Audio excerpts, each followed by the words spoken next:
सम्पूर्ण सहभागी साथीहरूमा हार्दिक नमस्कार, अभिवादन, सन्ध्याकालीन नमस्कार। म गणेश जोशी चैतन्य इन्स्टिट्युट अफ म्यानेजमेन्टको तर्फबाट यहाँलाई सबैलाई स्वागत गर्न चाहन्छु। र अब हामी आज स्वास्थ्य सेवासँग सम्बन्धित विभिन्न पदहरू, अनमी, अहेब, स्टाफ नर्स, एचए लगायतका विभिन्न पदहरूको बारेमा अभिमुखीकरण, त्यसको तयारी, उत्प्रेरणा र त्यसका आधारभूत केही जानकारीहरूको बारेमा छलफल गर्दैछौँ। र त्यो छलफललाई सहजीकरण गर्न हामीमाझ तपाईहरू सबैका सुपरिचित अत्यन्त लोकप्रिय लेखक प्रशिक्षक शिशिर कुमार अधिकारी सर हुनुहुन्छ र उहाँले तपाईहरूलाई तयारीका अन्तर्वस्तु, तयारीको क्रममा तपाईँले आफूलाई मानसिक रूपले, शैक्षिक रूपले तयारी रहनुपर्ने आधारभूत कुराहरू र तयारीका निमित्त केही मोटिभेसनल फ्याक्टर्सहरू सहित केही कुराहरू सेयर गर्नुहुनेछ। महत्त्वपूर्ण कुराहरू, सब्जेक्ट म्याटरका कुराहरू, करिकुलमका कुराहरू सेयर गर्नुहुनेछ, जसले गर्दा तपाईँको तयारी गर्ने यात्रालाई सहज होस् र तपाईँको तयारी प्रभावकारी पनि होस्, परिणाममुखी पनि होस् र तपाईँको सफलता पनि सुनिश्चित होस् भन्ने हाम्रो आजको यो कार्यक्रमको आशय रहेको छ। त्यसैले यो कार्यक्रममा यहाँहरू जति पनि जोडिनु भएको छ, यहाँहरू सबैका लागि यो कार्यक्रम अत्यन्तै महत्त्वपूर्ण छ। किनभने सामान्य लाग्ने कुराहरूले असामान्य परिणाम ल्याउन हामीलाई मद्दत पुर्याइरहेका हुन्छन्। हामीलाई कहिलेकाहीँ के लाग्छ भने यो कुरा सामान्य हो भन्ने लाग्छ, तर तिनै सामान्य कुराहरूलाई जसले सही ढङ्गले व्यवस्थापन गर्न सक्छ, जसले बुझ्न सक्छ, जसले तिनै सामान्य कुराहरूलाई सही ढङ्गले ग्रहण गर्न सक्छ, तिनीहरूले नै जीवनमा असामान्य, असाधारण प्रतिभाहरू, असाधारण एचिभमेन्ट्सहरू एचिभ गर्न सक्छन्। त्यसले साथीहरू आज हामी तिनै कुराहरूको बारेमा छलफल गर्नेछौँ। र अब नियमित कक्षाहरू हाम्रो भोलिदेखि सुरु हुँदैछ। त्यसको लागि यहाँहरूले भर्ना प्रक्रियामा अगाडि बढ्नुपर्ने हुन्छ। भर्ना प्रक्रियामा कसरी अगाडि बढ्ने भन्ने विषयमा र कसरी सम्पर्क गर्ने भन्ने विषयमा एकछिनपछि म जुम च्याट बक्समा यहाँहरूलाई केही इन्फर्मेसनहरू सेयर गर्नेछु। त्यसको आधारमा थप अगाडि बढ्नु होला र बिचमा थप छलफल र संवाद गर्नु पर्यो भने हामी फेरि पनि जोडिनेछौँ। अहिलेलाई म यो कार्यक्रम अभिमुखीकरण जुन कार्यक्रम छ, ओरिएन्टेसन जुन प्रोग्राम छ, त्यो ओरिएन्टेसन प्रोग्रामलाई अगाडि बढाउन हुन श्रद्धेय शिशिर कुमार अधिकारी सरलाई हार्दिक अनुरोध गर्न चाहन्छु र यहाँ सहभागी सम्पूर्ण साथीहरूलाई पनि हार्दिक स्वागत गर्दै यहाँहरूको समय शुभ रहोस् भन्ने कामना गर्न चाहन्छु। सर अगाडि बढाउनु। हस्, धन्यवाद सर। सबैजना साथीहरूलाई नमस्ते, सन्ध्याकालीन नमस्कार भन्न चाहेँ। हामीले बिहान झन्डै 1 घन्टाभन्दा बढी बागमती प्रदेशले लोकसेवाको विज्ञापन गरेको सन्दर्भमा छलफल गरेका थियौँ र धेरै साथीहरूको जिज्ञासा समाधान गर्ने कोसिस पनि गरेका थियौँ।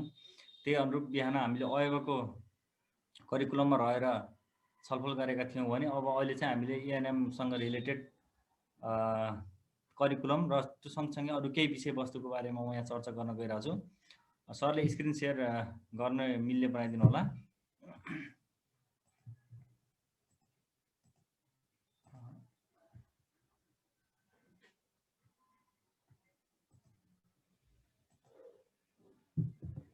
हजुर, स्क्रिनमा तपाईँले देख्न सक्नुहुन्छ धेरै कुरा छ यहाँ। अहिलेको परिवर्तित पाठ्यक्रम अनुसार हामीले अध्ययनलाई अगाडि बढाउनु पर्नेछ। जस अन्तर्गत मैले बिहान धेरै कुरा त भनिसकेको छु, तैपनि फेरि मैले यहाँहरूलाई एकचोटि एउटा कुरा दोहोऱ्याउन चाहेँ। हजुरहरूले अध्ययन गर्नु पूर्व तपाईँको सिलेबस चाहिँ एकचोटि हेर्न एकदमै आवश्यक छ। सिलेबस तपाईँको जुन फ्याकल्टीको हुनुहुन्छ, तपाईँले आफ्नो फ्याकल्टी अनुसारको सिलेबस तपाईँको छ, त्यो अनुसार चाहिँ तपाईँले अध्ययन गर्नुपर्ने हुन्छ। सिलेबस बिना हामी गयौँ भने, करिकुलम बिना गयौँ भने हाम्रो पढाइ अधुरो हुन्छ र कतै कतै छुटेको नपुग भइरहन्छ, हामी सक्सेस हुन सक्दैनौँ। र अर्को मैले बिहान पनि भनेको थिएँ, हामीले क्लास लगिसकेपछि 100 केजीको भाइरलाई 80 केजीमा झारिदिने हो। त्यसको लागि तपाईँले हतियार चलाउन जानुपर्ने हुन्छ। एउटा कुनै रुख छ, त्यो रुखलाई ढाल्नु छ भने तपाईँसँग 3-4वटा औजारहरू हुन सक्छन्, हतियारहरू हुन सक्छन्। जस्तो कुनै एउटा रुख छ, पिपलको रुख सपोज मानौँ, त्यसलाई तपाईँले काट्नु छ भने तपाईँसँग 3वटा हतियार छ। एउटा बन्चर हुनसक्छ, एउटा आरा हुनसक्छ, अर्को ब्लेड हुनसक्छ। 3 मध्ये तपाईँले कुन चाहिँ एप्रोप्रिएटली प्रयोग गर्ने भन्ने कुरा तपाईँले आफैले चुज गर्नुपर्ने हुन्छ। जस्तो ब्लेडले पनि रुख काट्न त सकिन्छ, तर त्यसको लागि धेरै परिश्रम, धेरै कसरत गर्नुपर्ने हुनसक्छ। त्यस्तै बन्चरले पनि रुख त काट्न सकिन्छ नै, तर आराले पनि रुख काट्न सकिन्छ। तर आरा सहजै तरिकाले चलाउन सक्यो भने एकैछिनमा हुने भयो, धेरै परिश्रम गर्नु पर्दैन। त्यस्तै अब बन्चरको प्रयोग गरिएको खण्डमा के हुन्छ त, अलिकति श्रम खर्च गर्नुपर्ने हुन्छ भने ब्लेडको प्रयोग गरियो भने काट्न त काटिएला धेरै समय लाग्छ, दुःख पाइन्छ। हो त्यस्तै हतियार कसरी चलाउने भन्ने कुरा चाहिँ हामीले यहाँ छलफल गर्छौँ र कुन सन्दर्भमा कसरी चाहिँ आफ्नो शस्त्र अस्त्रहरूलाई प्रयोग गर्ने भन्ने कुरा चाहिँ हामीले छलफल गर्छौँ। त्यो अनुसार हाम्रो सबैभन्दा ठुलो अस्त्र भनेको हाम्रो करिकुलम हो। करिकुलम बेस भएर हामीले अध्ययन गर्नुपर्ने हुन्छ। मैले बिहान यो अयबाको बारेमा धेरै कुरा छलफल गरिसकेको छु। यसमा म अहिले जान चाहन्न। अरू साथीहरूले हाम्रो भिडियोमा हेरेर पनि आज नयाँ थपिनु भएको साथीहरूले त्यहाँबाट हेर्न सक्नुहुनेछ भन्ने मैले मेरो अपेक्षा रहेको छ। अब अहिले विशुद्ध नयाँ पाठ्यक्रम छ अनमीको लागि धेरै चिज चाहिँ नौलो हुनसक्छ। यहाँ धेरै चिज भन्दा मोर देन 80% चाहिँ तपाईँको लागि नौलो हुनसक्ने मैले देखेको छु। स्टाफ नर्स पढिरहनु भएको साथीहरूको लागि चाहिँ यो सहज हुनसक्छ। तर एएनएमको कोर्समा केही चिजहरू छैन, तर त्यो पनि अहिले चाहिँ अध्ययन गर्नुपर्ने यहाँ देखाएको छ। विशेष गरी स्टाफ नर्स पढिरहेका साथीहरू अथवा स्टाफ नर्स कोर्स उत्तीर्ण गरिसकेका साथीहरूलाई ल्याउने उद्देश्य पनि रहेको मैले यहाँनिर बुझेको छु। किनभने विद्यालय नर्स कार्यक्रमदेखि लिएर हरेक ठाउँमा अहिले स्टाफ नर्सहरूको स्कोप एकदमै राम्रो छ। त्यही अनुसार यहाँको पाठ्यक्रम त्यही अनुसार निर्धारण गरिएको मैले देखेको छु। अब यसमा तपाईँले हेर्न सक्नुहुन्छ स्वास्थ्य सेवा पब्लिक हेल्थ नर्स समूह तपाईँको चाहिँ पब्लिक हेल्थ नर्सिङ समूह हो। तह चाहिँ तपाईँको चौथो हो भने पद तपाईँको अनमी हुन्छ। अनमीको लागि त्यसको परीक्षाको पाठ्यक्रम यहाँनिर रहेको छ। पाठ्यक्रम अनुसार 2 चरणमा परीक्षा लिइने छ भनेको छ। प्रथम चरण लिखित परीक्षा हुन्छ जुन चाहिँ 100 मार्क्सको छ भने सेकेन्ड चरणमा इन्टरभ्यू हुन्छ जुन चाहिँ 20 मार्क्सको छ।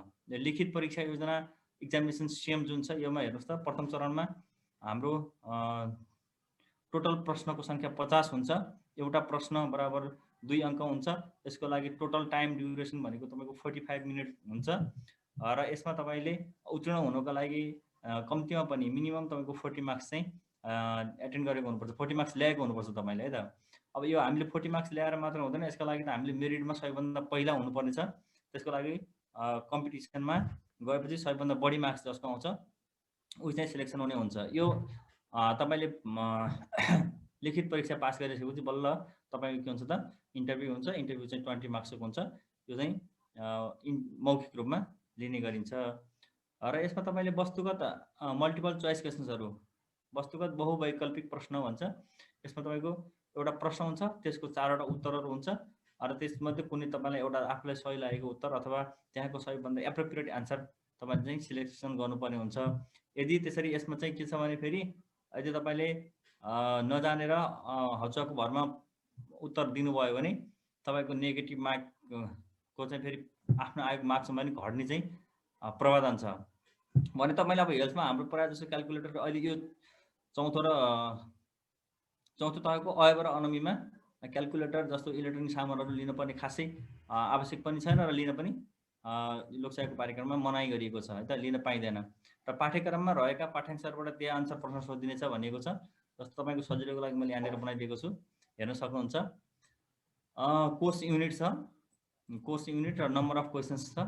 जस्तो सुरुमा एनाटोमी एन्ड फिजियोलोजीसँग रिलेटेड क्वेसन्सलाई च्याप्टर यहाँ ए भनेर राखिएको छ। त्योबाट जम्मा 5वटा प्रश्नहरू आउँछन्।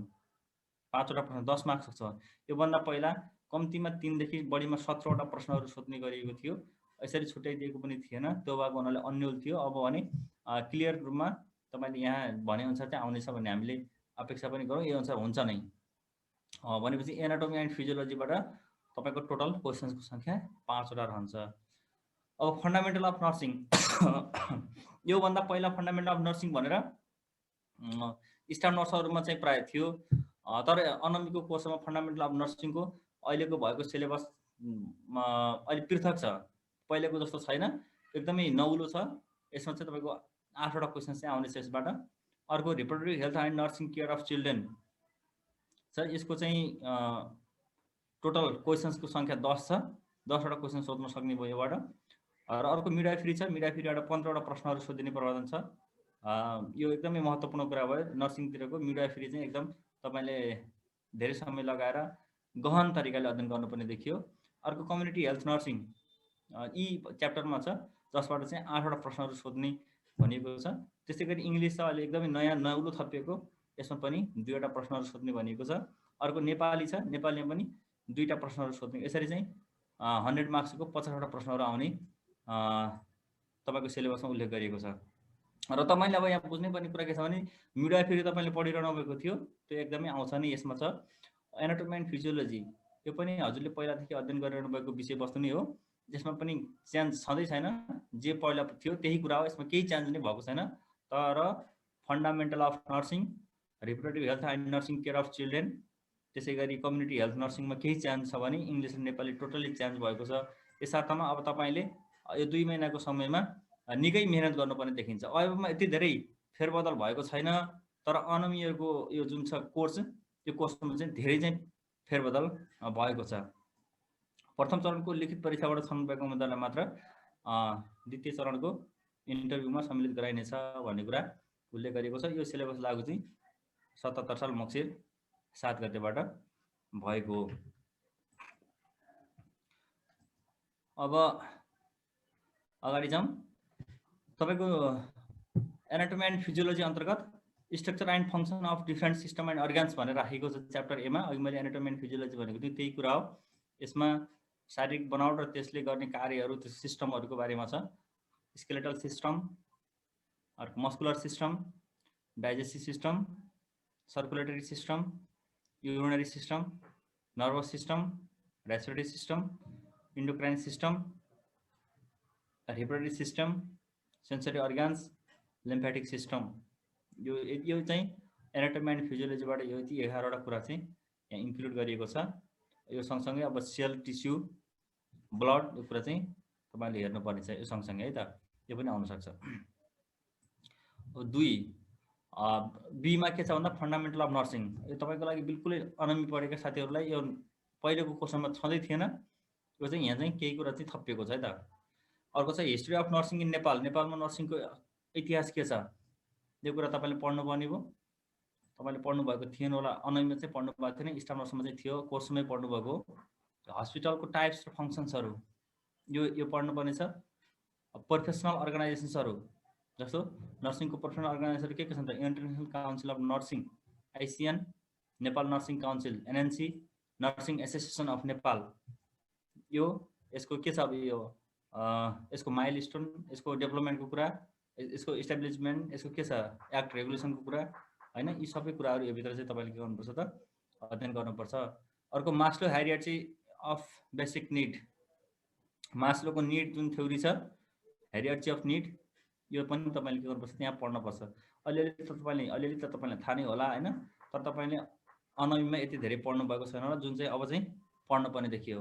Stress and coping strategies, stress र कोपिङसँग कसरी चाहिँ लड्ने भन्ने कुरा स्ट्राटेजिज जुन छ, त्यो पनि अलिअलि तपाईँको लागि एकदमै नयाँ हुन्छ। यो पढ्नु नै भएको छैन मलाई लाग्छ, जहाँसम्म यो थिएन पहिला, अहिले चाहिँ एकदमै नौलो छ यो पनि पढ्नुपर्ने भयो। अर्को नर्सिङ प्रोसेस र स्टेप्सहरू, यो त तपाईँले पढिरहेको कुरा हो, यो थाहा पाउन सक्नुहुन्छ। नर्सिङ प्रोसेसहरू के छ, यसको स्टेप्सहरू के हुन्, यो कुरा अहिले चाहिँ गहन रूपमा पढ्नु पर्यो।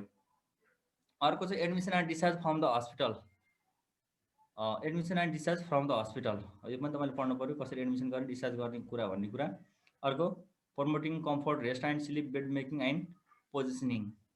पोजिसनिङबाट पहिला क्वेसन सोधिरहेको थियो, तर कसरी पोजिसनिङ भनेर ठ्याक्कै सिलेबसमा थिएन अनमीको, अहिले चाहिँ राखिदिएको यो सबै कुरा तपाईँले ख्याल गर्नु पर्यो। अर्को मिटिङ पर्सनल हाइजिन निड्स, यो पनि अध्ययन गर्नुपर्ने भयो। अहिले थपिएको विषयवस्तु त फन्डामेन्टल अफ नर्सिङभित्र 90% कुराहरू के छन् त नयाँ हुनसक्छ एकदमै है त।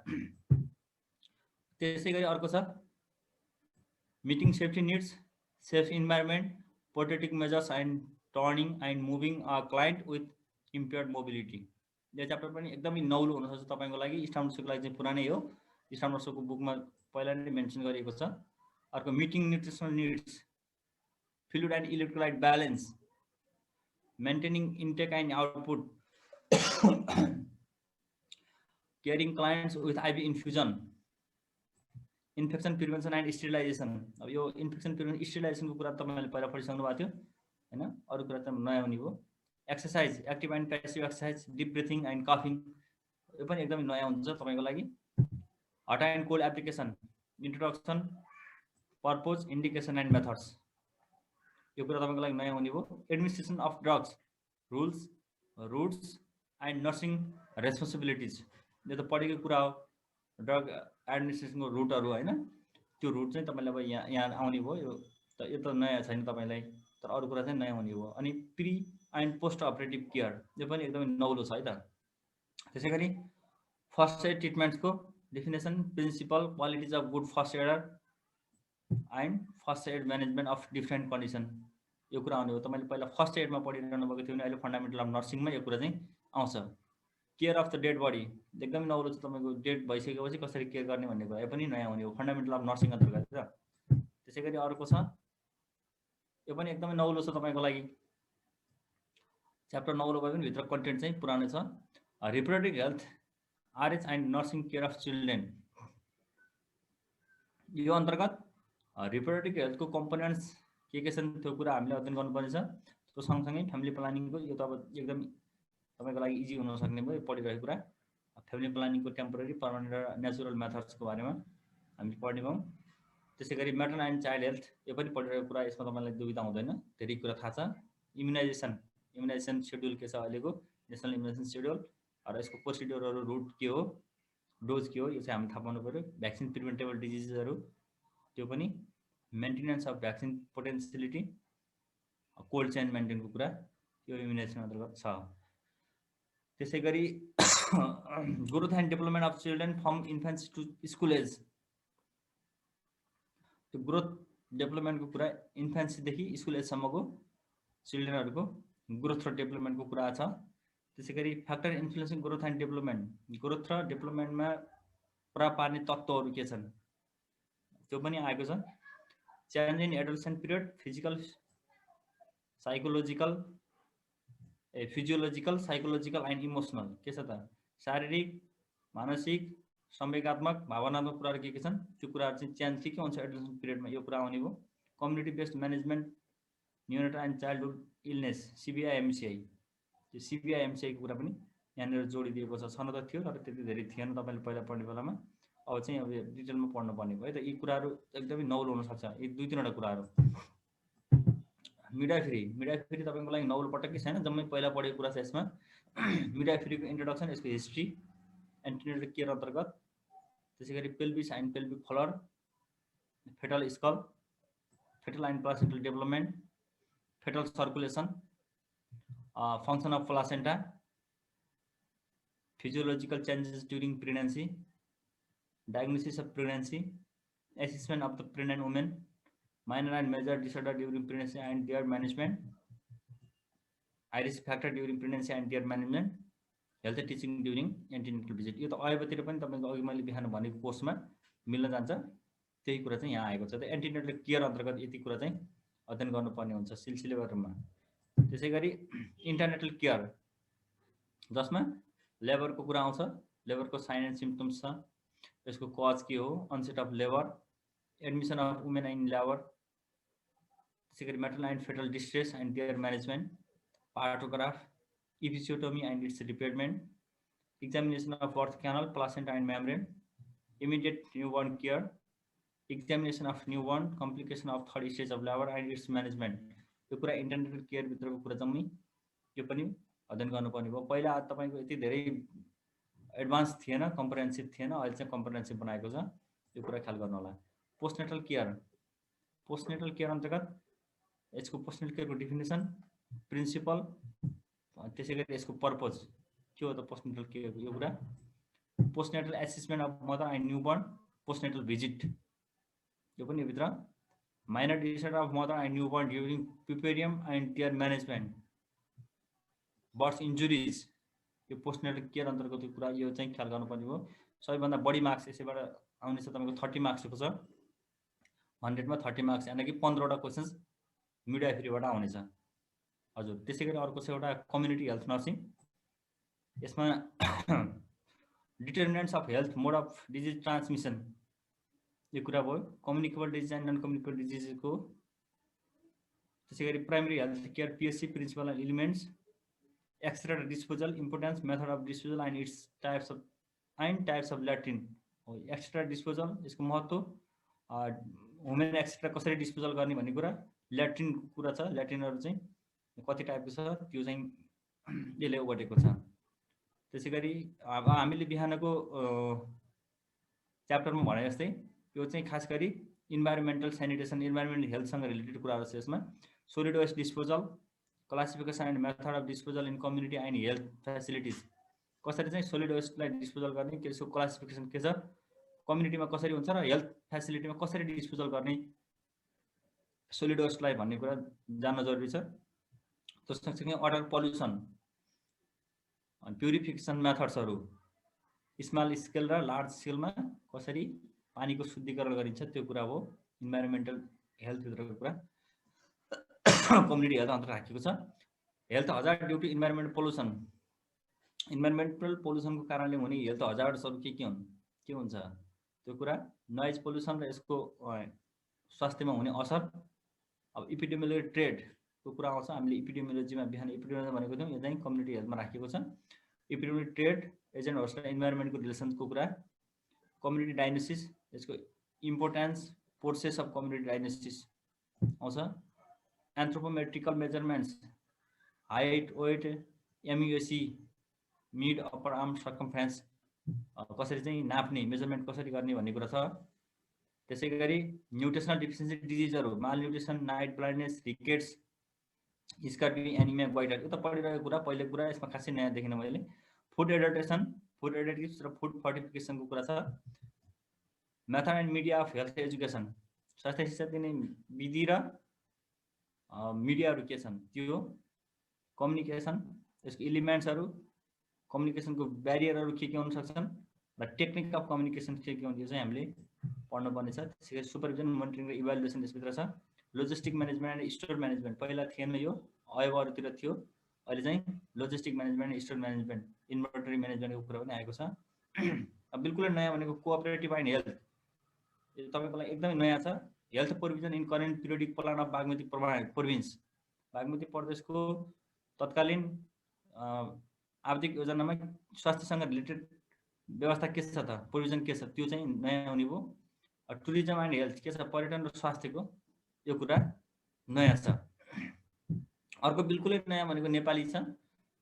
हुन त हजुरहरूले 9-10मा पढेको कुरा अथवा ब्याचलरतिर इन्टरतिर पढ्नु भएको छ भने त्यो यता काम लाग्छ।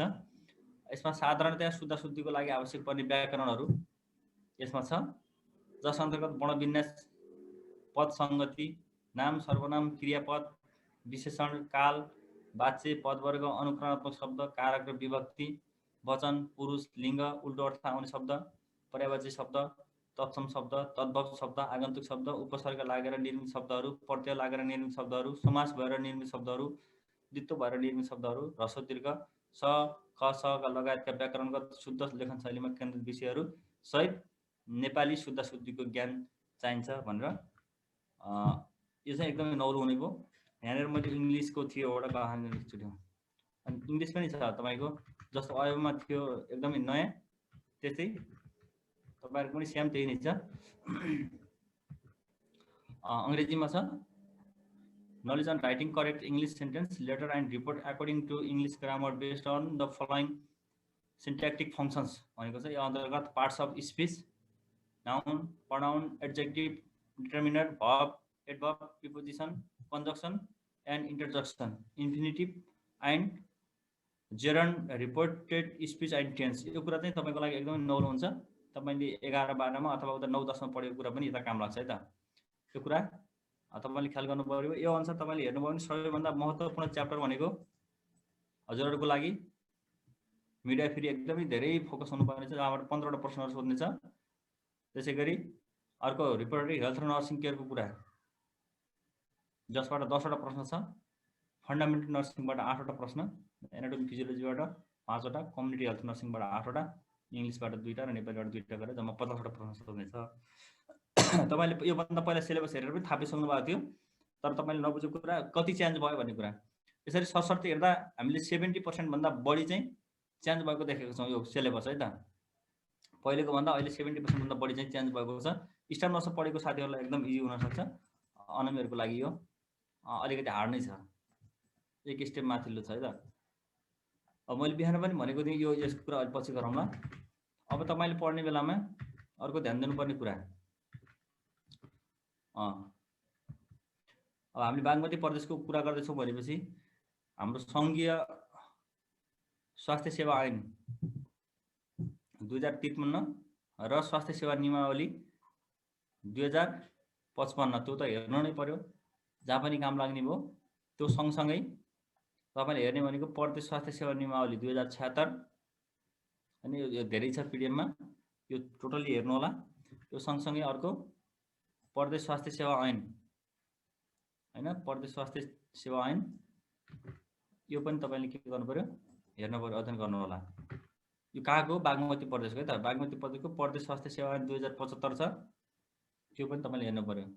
प्रदेश स्वास्थ्य सेवा ऐन 2075 बागमतीको, त्यसै गरी बागमती प्रदेशकै प्रदेश स्वास्थ्य सेवा नियमावली 2076 यो हेर्नु पर्यो है त।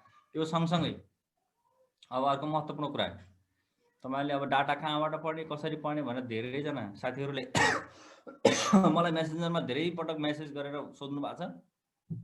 त्यो हुनाले त्यो दुविधा चाहिँ मैले यहाँनिर हटाइदिएको छु। हजुरले डाटाहरू अध्ययन गर्नको लागि अहिले तुरुन्तै डाटाहरू हेर्नुभयो भने यसो न क्लास टेस्टहरूमा तपाईँलाई सजिलो त हुन्छ नै, अनि अन्तिममा पनि तपाईँलाई सहज हुन्छ। तर अन्तिमतिर बढी फोकस हुनुभयो भने सजिलो हुन्छ डाटाहरू होइन, सबै चिजहरू याद गर्न सकिन्न, लास्टतिर अझै राम्रो हुन्छ। तर डेली हेर्दै जानुभयो भने तपाईँ योसँग चिरपरिचित हुनुहुन्छ, तपाईँलाई नौलो लाग्दैन। यसको लागि जस्तो यहाँ मैले यहाँ की हेल्थ इन्डिकेटर प्रोभिन्स 3 को यहाँ एउटा स्लाइड राखेको छु, यसमा तपाईँले मजासँग हेर्न सक्नुहुन्छ। यो 2017-18 को छ, 19-20 को पनि म देखाउँछु। सुरुमा 17-18 को हेर्नु त, सुरुमा यो मैले माथि नै भनिदिएको छु 17-18 अनुसार है त। प्रोभिन्स नम्बर 3, पहिला प्रोभिन्स 3 थियो, अहिले बागमती बन्यो। यसको इन्डिकेटरहरू छ, नेसनल लेभलमा के छ, प्रोभिन्स 3 मा के छ है त, सजिलोको लागि। इन्डिकेटर जस्तो बीसीजी कभरेज छ, नेसनल लेभलमा 92 छ, प्रोभिन्स 3 अर्थात् बागमती प्रोभिन्समा कति छ त 84 छ। अब सजिलो भएन, तपाईँले बागमती प्रदेशको दिँदै हुनुहुन्छ भने नेसनल लेभलसँग कम्पेयर गरेर हेर्ने हो। नेसनल लेभलसँग के को कम्पेयर गर्ने, प्रोभिन्स बागमती प्रोभिन्सको, बागमती प्रदेशको। ल बागमती प्रदेशको नेसनल लेभलमा 92 कभरेज छ बीसीजी को भने प्रोभिन्स बागमती प्रोभिन्समा कति छ त 84% कभरेज छ के को, बीसीजी को। ऐजन तरिकाले हेर्नुहोस् तपाईँले सबै कुरा। अब डीपीटी हेपाटाइटिस बी हिप 3 को कभरेज कति छ, नेसनल लेभलमा राष्ट्रिय स्तरमा 82 छ भने बागमती प्रदेशमा 73 छ। त्यसै गरी एमआर2 कभरेज नेसनल लेभलमा 66 छ भने बागमती प्रदेशमा 57 छ। यसरी चाहिँ तपाईँले सजिलोसँग यसरी चाहिँ अध्ययन गर्न सक्नुहुन्छ। र त्यसको लागि तपाईँले आजदेखि नै हाइलाइट गरेर यसलाई कसरी हुन्छ आफ्नो भाषामा लेखेर हुन्छ अथवा छुट्टी नोट बनाएर हुन्छ, कसरी हुन्छ यसरी चाहिँ तपाईँले राख्न सक्नुहुने भयो है त। त्यसै गरी यो एउटा कुरा के भयो त, इम्युनाइजेसनको कुरा हो। त्यसै न्युट्रिसनल स्ट्याटस के छ त, नेसनल लेभलमा के छ त, children age 0 to 11 months registered for growth monitoring, 0 देखि 11 महिना, जन्मेदेखि 11 महिनासम्मको बच्चाहरू ग्रोथ मोनिटरिङ हुनको लागि कति रजिस्टर भयो भनेपछि 84% भयो। कहाँ, समग्र नेपालको नेसनल लेभलमा 84 छ भने बागमती प्रदेशमा कति छ त 67 छ। फेरि कहिलेको भनेर राम्रोसँग हेर्ने, यसको लागि मैले यतापट्टि सोर्स छ एचएमएस 2016-18 को 2000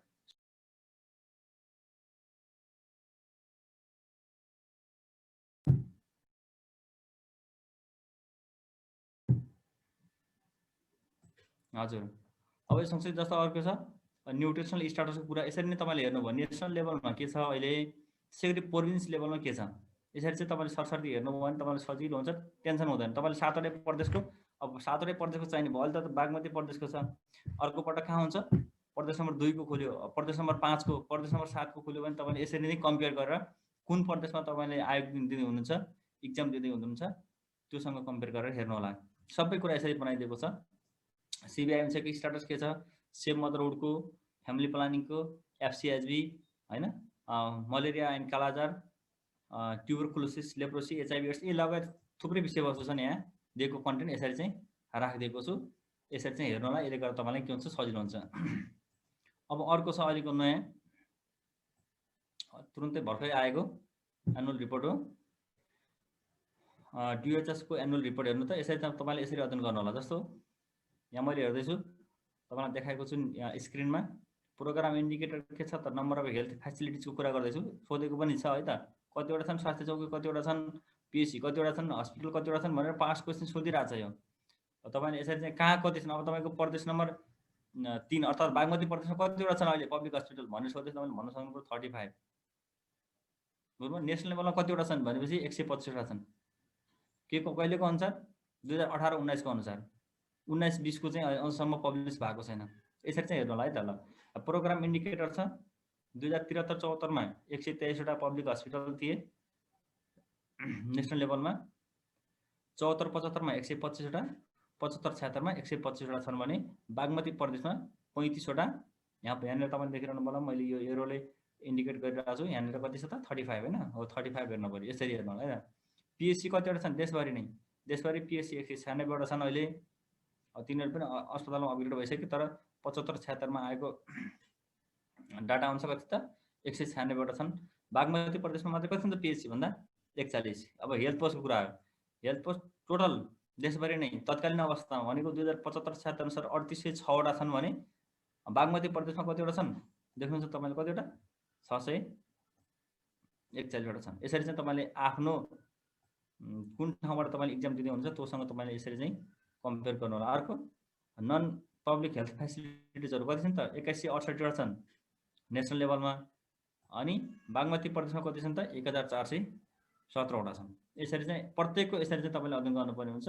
यो क्वेसन पास्ट क्वेसन भएको हुनाले तपाईँलाई पढ्न सजिलो होस्, कसरी पढ्ने डाटा होइन, यत्रो गन्जागोल हुन्छ भद्रगोल हुन्छ भनेर तपाईँको सजिलोको लागि मैले यहाँनिर राखिदिएको है त।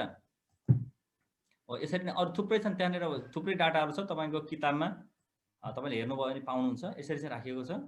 Programme public facility, public hospital, PHC कति छन्, एफसिएचबी कति % रिपोर्टिङ भयो, यस्तो सबै कुराहरू छ। मैले तपाईँलाई एउटा यहाँ खालि एउटा मोडेल मात्रै यहाँनिर राख्न चाहेँ।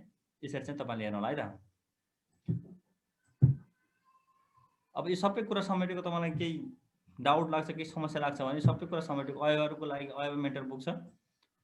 बागमती प्रदेशको लागि अतिरिक्त भनेर यसरी चाहिँ आएको छ। तपाईँको मेन चाहिँ यो बुक हो अयव मेन्टर। यो सँगसँगै अयव मेन्टर अतिरिक्त पुस्तिका भनेर बागमती प्रदेशको लागि मात्रै, जुन बागमती प्रदेशको लागि मात्रै चेन्ज भएको कुरा छ त्यो चाहिँ यसमा आउँछ। अनमीको लागि पनि त्यही हो। अनमीको लागि पनि एउटा कोर कन्टेन्ट समेटिएको सङ्घको लागि भनेर छ। सबैको लागि हुनु त यसले स्थानीय तहको लागि, हस्पिटलहरूको लागि, नर्सिङ होमदेखि लिएर जुनसुकै ठाउँमा काम लाग्ने यो भइहाल्यो ठुलो। यसको साथमा एउटा कम्प्लिमेन्ट जस्तो बुक छ, एडिसनल बुकलेट। यो बुकलेट चाहिँ स्पेसल्ली बागमती प्रोभिन्सको लागि हो। तपाईँहरूले जहाँ जसको लागि तयारी गर्नुपर्छ यसको लागि म्याक्सिमम कुरा कन्टेन्टहरू यसमा चाहिँ इन्क्लुड गरेर बनाइदिएको छ है त। बिहान पनि मैले धेरै कुरा गरेको थिएँ, फेरि पनि भने मैले, अब तपाईँसँग पढ्ने समय थोरै छ, मात्र 2 महिना टाइम छ। यो 2 महिनाभित्र यो 2 महिनाभित्र हजुरसँग जति पनि बुक हुन सक्ने 5, 6, 7, 8, 9, 10 जति पनि बुक हुन सक्छन्। त्यसको लागि तपाईँले छोटो समयमा कसरी पढ्ने भन्ने कुरालाई मैले यहाँनिर देखाएको छु। यसो हेर्नु होला, मैले 4 महिना लेखाएको छु। यसलाई चाहिँ 50 गर्नु होला जहाँ पनि। जस्तो बुक 1 भन्ने छ, यो पहिलो बुकलाई तपाईँको टाइम अब त 2 महिना मात्रै छ, त्यही भएर यसलाई 1 महिना राखौँ। 1 महिनाभित्र तपाईँले सर पढ्नुभयो भने, सर पढ्ने भनेको के हो? Anatomy and physiology. Anatomy and फिजियोलोजीभित्र कतिवटा सिस्टम छ? 9 वटा सिस्टम। त्यो त हजुरले पहिला पनि पढ्नु भएको थियो, अहिले पनि त्यही हो। केही चेन्ज हुन्छ? हुँदैन। अर्को बुकमा पनि त्यही कुरा आउँछ, मुटुको तल यति छ, भल्भ यति छन्, युटेरसको तल यो भन्ने हुन्छ होइन। जस्तो मुटु 2टा छन् भनेर आउँदैन नि, अर्को बुकमा फोक्सो 3 वटा छन् भनेर आउँदैन। त्यही कुरा हुन्छ नि त। कोर कुरा, मुख्य बुद्धि कुरा के हो सबै त्यसैमा हुन्छ होइन। त्यो भएर तपाईँलाई पढ्न धेरै समय अब जति लाउनु भयो पहिलो बुकमा लाउनु नि भयो। त्यसपछि दोस्रो बुकमा के हुन्छ त्यसको घट्छ, अब टाइम ड्युरेसन घट्छ। तपाईँको जुन छ तपाईँको स्किल्स अथवा तपाईँको नलेज बढ्छ। अब तपाईँले एक महिना लगाएर पहिला पढ्नु भएको छैन, अब 15 दिनमा अर्को दोस्रो बुकबाट तपाईँको नलेजमा फिलअप गर्नुहुन्छ, भर्नुहुन्छ। त्यसपछि बाँकी अर्को तेस्रो बुकबाट 7-8 दिनमा भर्नुहुन्छ, अर्को बुकबाट 3-4 दिनमा भर्नुहुन्छ, अर्को बुकबाट 2-3 दिनमा भर्नुहुन्छ र अन्तिममा तपाईँले फाइनली 1-2 दिन बसेको दिन रिभ्यू गर्न सक्नुहुन्छ सबै बुकबाट। र यसरी सबै बुकबाट तपाईँले एउटा के त एउटा आफ्नो नोट बनाउनु भयो भने तपाईँलाई चाहिँ सहज हुन्छ। के सहज हुन्छ भन्दा आफैले बनाउँदाखेरि एउटा लेखेर पढ्ने बानी भयो भने बिर्सिने चान्स एकदम कम हुन्छ। अर्को तपाईँ पनि अन्य स्क्रिप्टमा नलेखिएको राइटर हो, तपाईँ सबैसँग आफ्नो एउटा खुबी छ, लेखन शैली छ। तपाईँले आफ्नो लेखन शैली बनाउनु भयो भने अन्तिममा तपाईँले के हुन्छ चाहेको बेलामा कहाँनिर लेखाएको थिएँ भनेर पढाउनु पनि सजिलो हुन्छ। यसरी चाहिँ तपाईँको लागि छोटो समय मात्र 2 महिना छ। 2 महिनाको समयमा तपाईँले यसरी चाहिँ पहिलो बुकलाई 1 महिना, दोस्रो बुकलाई 15 दिन, तेस्रो बुकलाई 7 दिन, चौथो बुकलाई 4 दिन, पाँचौँ बुकलाई यसरी चाहिँ थोरै समय दिएर सरसर्ती हेर्नुभयो भने पुग्छ। मुख्य कुरा त तपाईँले पढिहाल्ने हाल्नुहुन्छ बुकहरूमा, तर केही नयाँ अपडेटेड कुराहरू पढ्नको लागि तपाईँलाई पछिल्लो समयमा थोरै समय मात्रै भए पनि पुग्छ है त। त्यो भएर यसरी चाहिँ सिलेक्सन गर्नु होला। तर तपाईँको पहिलो बुक सिलेक्सन कस्तो हुन्छ? पहिलो बुक नै तपाईँको सिलेक्सनमा गलत भयो अथवा आफूलाई नबुझ्ने खालको अथवा एडभान्स खालको होइन, आफूले आफ्नो पाएक नपर्ने खालको बुक रोज्नु भयो भने तपाईँलाई पछिसम्म के हुन्छ त गाह्रो हुन्छ त्यो पुरै पढ्नलाई होइन। त्यो गर्नाले एकदम एप्रोप्रिएट बुक कुन चाहिँ सबै विषयवस्तु समेटिएको छ त्यो बुक चाहिँ सिलेक्सन गर्नु होला।